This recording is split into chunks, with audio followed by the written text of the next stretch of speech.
Assalamualaikum warahmatullahi wabarakatuh. Perkenalkan, nama saya Salman, saya mahasiswa semester 4 jurusan Teknik Informatika.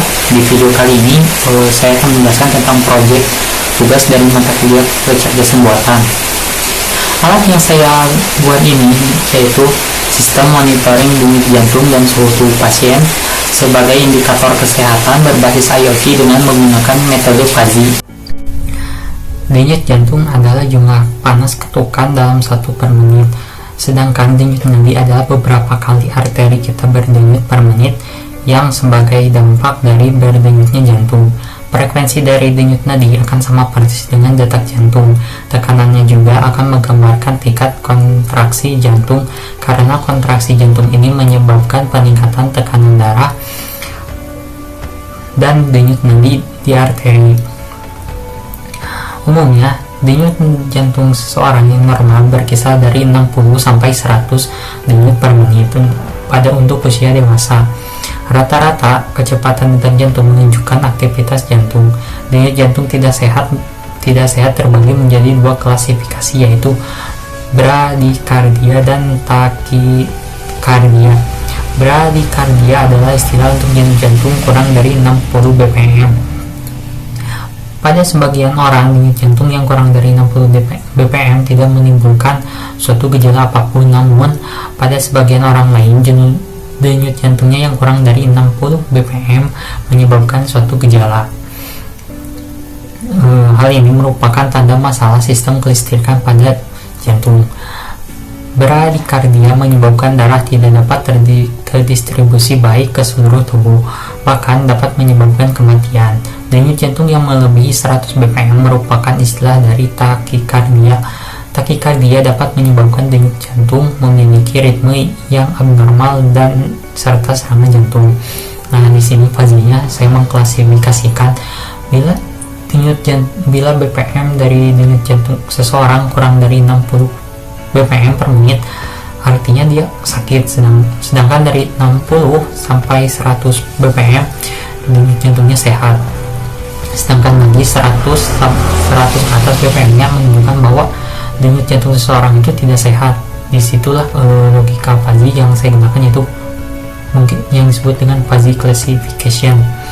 Nah, sedangkan menurut WHO, sifat perubahan panas tersebut dapat mempengaruhi masalah klinis yang dialami setiap orang. Menurut WHO, suhu tubuh normal manusia berkisar 36,5 sampai 37 derajat Celcius.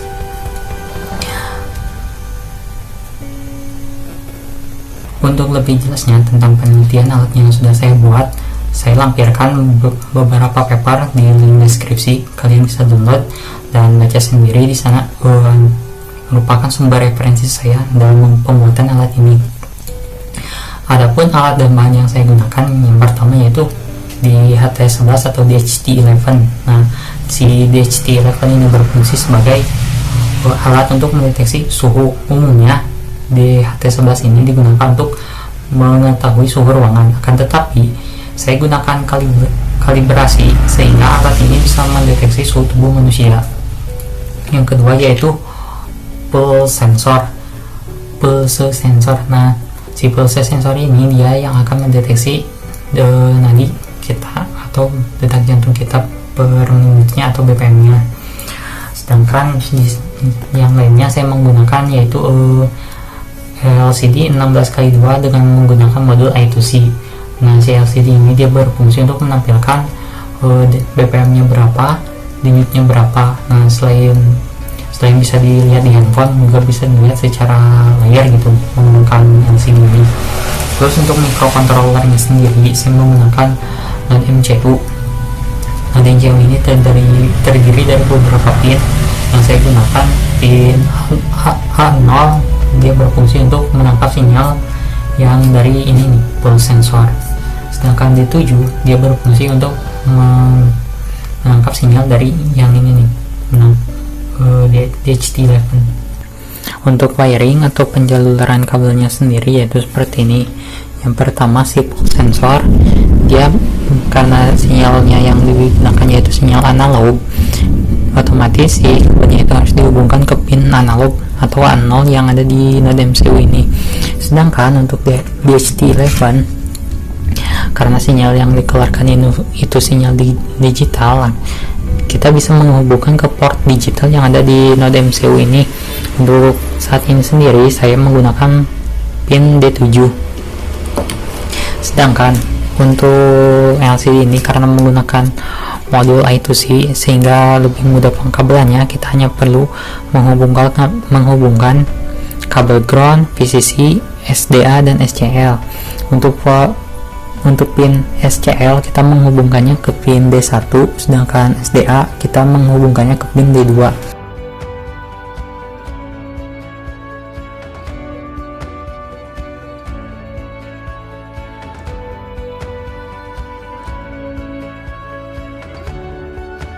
Penggunaan alatnya sendiri yaitu sederhana. Yang pertama, si DHT11 ini ditempel pada ketiak kita, kemudian yang full sensor kita jepit menggunakan jari kita.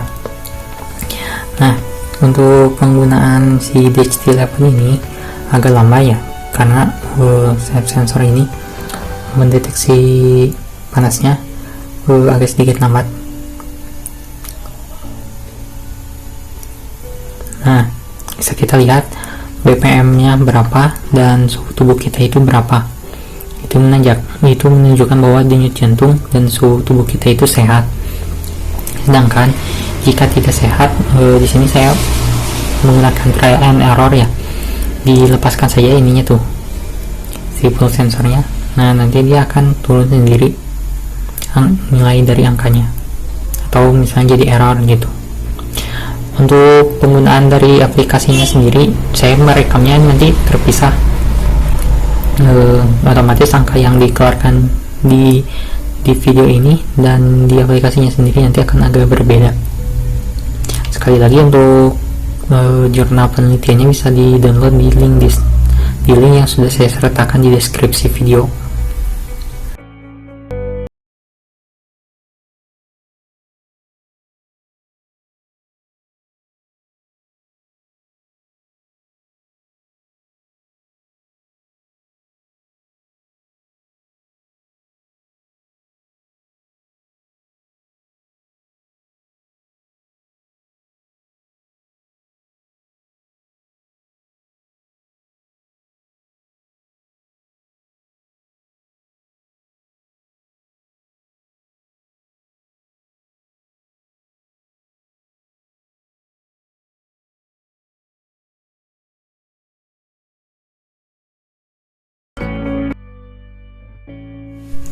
Sekian video pembahasan dari saya. Sekali lagi, jika ada yang kurang paham, link jurnal penelitian sudah saya sertakan link downloadnya di deskripsi video, dan juga wiring dari pengkabelan alatnya itu sendiri sudah saya sertakan di link yang bisa kalian download dan bisa kalian lihat di deskripsi video ini. Sekian dan terima kasih.